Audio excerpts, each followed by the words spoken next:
Let's get some initial reaction from some of our commentators here. Hugh Hewitt, you're a skeptic of President Obama, a skeptic of his proposals. What did you think? Did he convince anyone in that room if he didn't convince you? No, I'm very disappointed. It was a terrific setting. Anderson Cooper opened with a very tough set of questions about why do you talk about confiscation? Why do you talk about Australia? What's your trust deficit? Anderson closed with tough questions. He got tough questions from Kea. He got tough questions from Kimberly, from Sheriff Paul. He answered none of them. It's not a conspiracy to worry about this president's abuse of power. He put out an unconstitutional executive order about immigration. He unconstitutionally limited Hobby Lobby's rights. It is not a conspiracy to be concerned about where he's going and to mock, minimize, and to denigrate the people whom you ought to be serving is deeply disappointing. We're watching President S.E. Cupp. You're not only a gun rights supporter, you're a gun owner. What did you hear from the president today? Well, I mean, to echo Hugh, I thought it was deeply divisive to divide people into two groups, and I'll quote him, those who are concerned about violence and those who aren't. I don't think you could find a gun owner in this country that is not concerned about gun violence. And just because we don't want to support a slew of meaningless laws that won't make us any safer doesn't mean we don't care. I also think his entire world philosophy, as we saw tonight, is really predicated on one uniting principle, that criminals are somehow going to submit to laws. And that requires a total suspension of disbelief.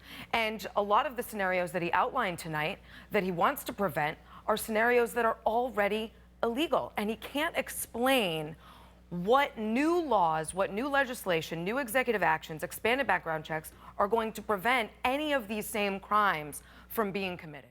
And nothing that the conspiracy theorists believe about what President Obama's true intentions are was ever uttered in any room by anyone. Anderson Cooper asked a very important question. Why do you keep bringing up Australia, where guns were confiscated? He can't answer a direct question. Did it drive you crazy that he cannot answer a question? But what he hasn't done is propose anything like what is done in Australia. He can say he admires what they did in response to mass shootings, but he hasn't proposed, as President of the United States, anything like that. And he's never talked about it in policy debates inside the White House. But he did call for an assault weapons ban in 2013. The renewal that of legislation one that was proposed and supported by a Republican president. Just wait. That legislation went to the floor. Dianne Feinstein. It was not passed.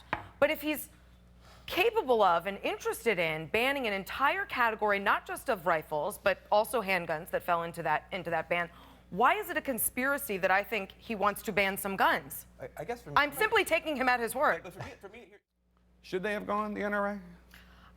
You know, the front-runner Democrat running for president has identified the NRA as the enemy she is most proud of accruing.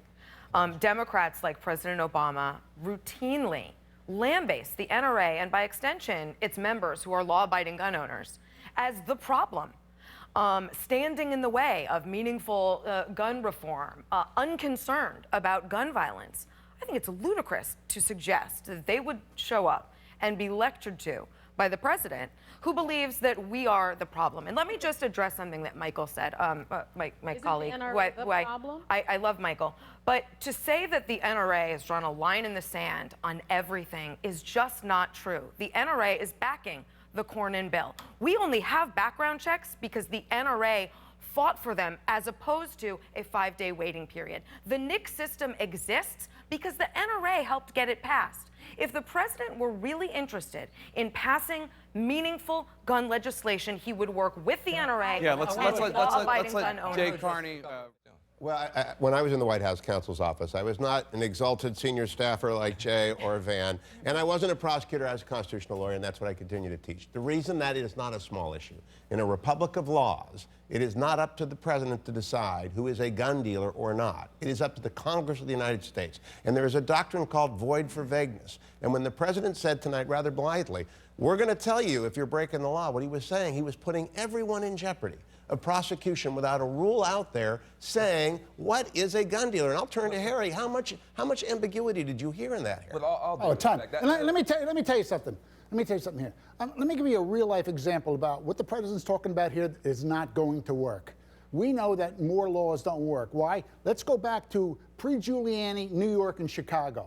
I'm friends with a lot of Chicago cops. both cities combat zones pre-Giuliani, all right? Now, what happens? Giuliani comes in and Bratton comes in. No new gun laws, but do your job. Let's start with some effective police work, all right? Bratton comes out and says, you're a cop, you make an arrest.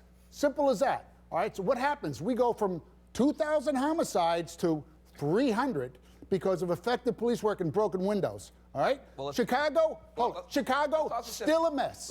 Chicago's still a mess, and we know that works. The president doesn't want to put anybody in jail. He wants to take people out of jail. Well, hold on. But why not? I mean, why not fund that part of it? But he didn't ask for it. I mean, the Omni, he could ask for it. But he's asking for it now. Forget about December and the Omni. 5 weeks too late. Now you got to wait for the next appropriation cycle for an entire year. But he also brought up a mythical van, a van in Indiana that gets loaded with guns and driven to Chicago. I just want to ask a prosecutor, because I'm not a prosecutor and I didn't stay at a Holiday Inn. Have you ever heard of a case like that? I have not heard of a case like that, but I suspect that it exists. I do suspect that it exists, because how do these guns? We shouldn't be creating laws based on your suspicion that these crimes exist. Yeah. Can we get back to and I don't laws? think he's doing that. I guess, Mike. Protect ourselves, and there's a reason to Kimberly's point. Reason that the largest rise of people going out and buying guns is among women, and that's because whether you're a student on a college campus or you're a young mother like Kimberly is, like I am. You want the right to defend yourself. It's a scary world. And so much of this argument doesn't seem to relate individually, humanly, to the woman who wants to protect herself. And for men, primarily in Washington, to tell a woman how to protect her family and her body, what laws she's got to follow, is, I think, rankles a lot of women to the core.